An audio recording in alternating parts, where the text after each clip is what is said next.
Hello and welcome to my channel. This is Shyam, and as we all know that we are discussing the medieval history so that you can perform well in your upcoming examination, that is the prelims, which is going to be held on 16th of June.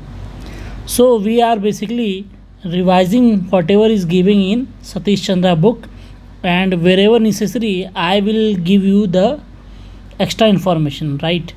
So let us begin. So this is chapter 7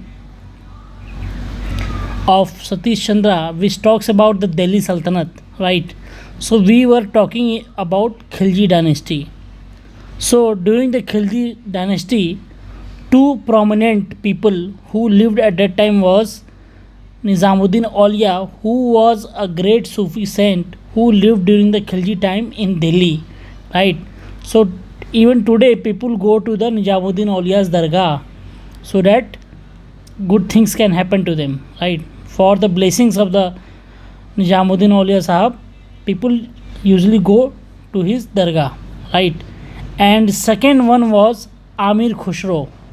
So Amir Khusro lived during the time of Alauddin Khilji and also during the time of Tughlaqs, who later ruled, right? And he also wrote about the Johar that the Rajput queens used to do in Persian language, right? So this was one point. And later about Johar, Malik Muhammad Jaisi wrote Padmini book, right? So you must have heard about the Padmavat movie and about the Gora and Badal, who fought very well in Padmavat poetry, right? So Malik Muhammad Jaisi wrote about Padmini many decades later, right? So Alauddin Khilji did not rule directly. He used to rule indirectly and used to accept tribute from the Rajput rulers. And his trusted regent was Malik Naib, and he was also called as Malik Kafur. So Kafur was basically a slave who was appointed by the Alauddin, right? And Kafur was successfully able to expand the territory of the dynasty to the south. So he captured south and he reached till Madurai, Virachar and Mawar region. So this is one point. And southern kingdom was later thoroughly subdued under the Tughlaqs period, right? So after the death of Alauddin, Tughlaqs played important part in capturing the southern region and expanding the Delhi Sultanate. So the most prominent feature of Alauddin period was the market control, right?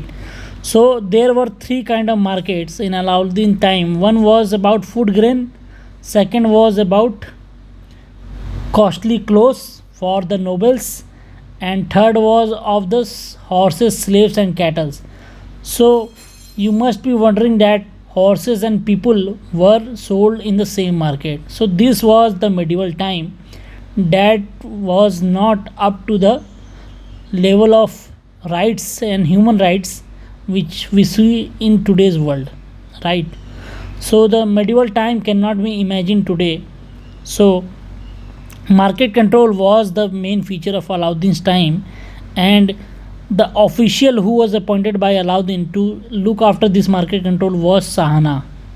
So this name you should remember. It may come in your examination.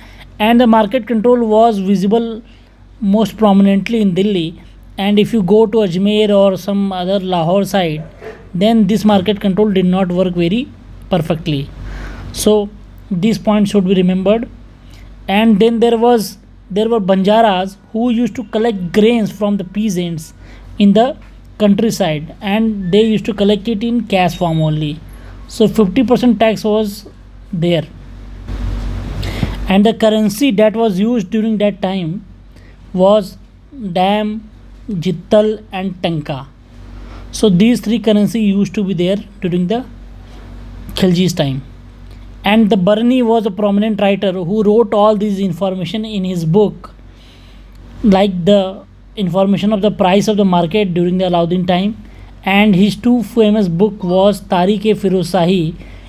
In Tariq-e-Firuz-Shahi, he wrote about the Tughlaqs from Ghiyasuddin Tughlaq till the Firuz Shah Tughlaq, right? And in the book Fatwa-e-Jahandari, he wrote about the uh, Muslims race in India and the hierarchy that should be there in Muslims. So hierarchy of Muslims in India was mentioned in this book Fatwa and Jahandari, right? So this thing you should remember, that Barani wrote two books, Tariq-e-Firuz-Shahi and Fatwa-e-Jahandari. And soldiers were used to be paid in cash, and land revenue was collected after the measurement of cultivable land in the Doab region, that is Ganga Yamuna Doab region. And the officers who were involved in this measurement were called as amils. So this you should also remember. And the landlords were called as khuds and mukaddams. They were also forced to pay equal taxes. So during the time of Khiljis, landlords had a very hard time in surviving those time. And later on, Tughlaqs came into power, and Muhammad bin Tughlaq was famous for a radical approach. First one was that he shifted the capital from Delhi to Devgiri. Devgiri was Daulatabad in central India, right? And he brought the token currency, bronze currency he brought. And this was also failed because people used to forge the currency at their home and started trading them, right? And Ibn Battuta, who was a Moroccan traveler, he also came during the time of Muhammad bin Tughlaq.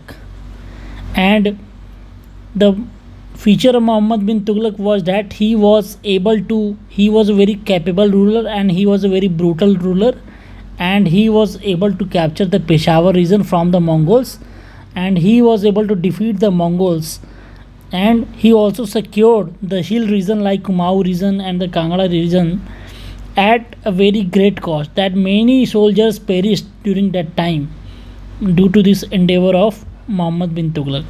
But he was able to secure the land boundaries of his dynasty, right? And Muhammad bin Tughlaq's another radical measurement was that he opened a department of Diwan-e-Amir-e-Kohi. This name should be remembered. This department was to improve the cultivation, and this was also a failed scheme of the Muhammad bin Tughlaq, right? And Muhammad bin Tughlaq was radical in also a sense that he appointed officers who were of lower caste. So this was his radical approach. And during the time of Muhammad bin Tughlaq only, Harihar and Bukka in the southern India founded the Vijayanagar Empire. And Muhammad bin Tughlaq was later succeeded by Firuz Shah Tughlaq, and Firuz Shah Tughlaq was not a very successful leader because he followed the policy of appeasement of nobles and theologians. And for this appeasement, he had to take strict action on the heretical sects of Muslim, and he had to impose jazyas on the Hindu masses, right?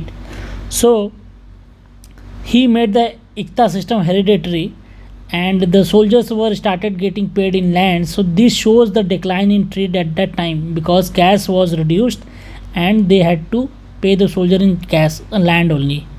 And during his time, corruption also grew, and he persecuted heretical sects of Muslims to appease the theologians and ulemas, and he imposed jazyas on the Hindus, and this tax was imposed on Brahmins as well. So this was important period of the Tughlaq Empire. And despite of this, Firuz Shah Tughlaq patronized music and he enjoyed having wines. So he was not a very much conservative person, but because of the gravity of his time, he had to take such measures. And he translated Hindi books, Indian books into the Persian language, and he banned inhuman punishment that was used to follow in during the time of Muhammad bin Tughlaq. And a list of unemployed people were also being made by the Firuz Shah's administration, and he made canals. He established cities like Hishar and Firuzabad. So he was a great builder as well. So these were the development of architecture during his time, and royal karkhanas were made. He employed personal guards and slaves, and later on, Timur, who was a Mongol ruler, invaded Delhi in 1398, and he destroyed the city of Delhi and killed many Delhites. This led to a fatal blow to the dynasty of Tughlaqs, which later disintegrated. Right. So this was it from the chapter 7 on Delhi Sultanate, and in the next chapter we will talk about the administration and art and architecture of the Delhi Sultanate, and thereafter we will talk about Vijayanagar Empire, and it will be in chapter 8 that we will talk in another video. So thank you for your time. Have a good day.